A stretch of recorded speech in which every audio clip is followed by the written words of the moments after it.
இந்த வருடம் வர அக்ஷய திருதியை இந்த மாதத்தோட கடைசி நாளான 30ஆம் தேதி வருதுங்க.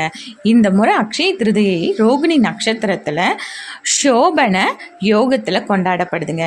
இத்தகைய மங்களகரமான யோகம் கொண்ட அக்ஷய திருதியை 30 ஆண்டுகளுக்கு பிறகு வருதுங்க. அது மட்டும் இல்லாமல் 50 ஆண்டுகளுக்கு பிறகு இந்த நாளில் கிரகங்களோட நிலையும் மிகவும் சிறப்பாக இருக்குதுங்க. அக்ஷய திருதியை அன்னைக்கு சந்திரன் தனது உச்ச ராசியான ரிஷப ராசியிலும் சுக்கிரன் தனது உச்ச ராசியான மீன ராசியிலையும் இருக்காங்க.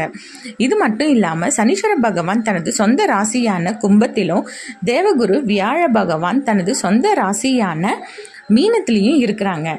அதாவது 4 கிரகங்களும் இப்படி அனுகூலமான நிலையில் இருக்கிறது ரொம்பவே விசேஷமானதாகவும் மங்களகரமானதாகவும் கருதப்படுதுங்க. ஸோ இந்த சுப சேர்க்கையப்போ சுப காரியங்கள் செய்கிறது நமக்கு நல்ல பலன்களை தரது மட்டும் இல்லாமல் இந்த சிறப்பான மங்களகரமான நாளில் பிறருக்கு தானம் தர்மம் செஞ்சு வர்றது நம்ம குடும்பத்தை மென்மேலும் சுபிக்ஷமாக வைக்க ரொம்பவே உதவுதுங்க.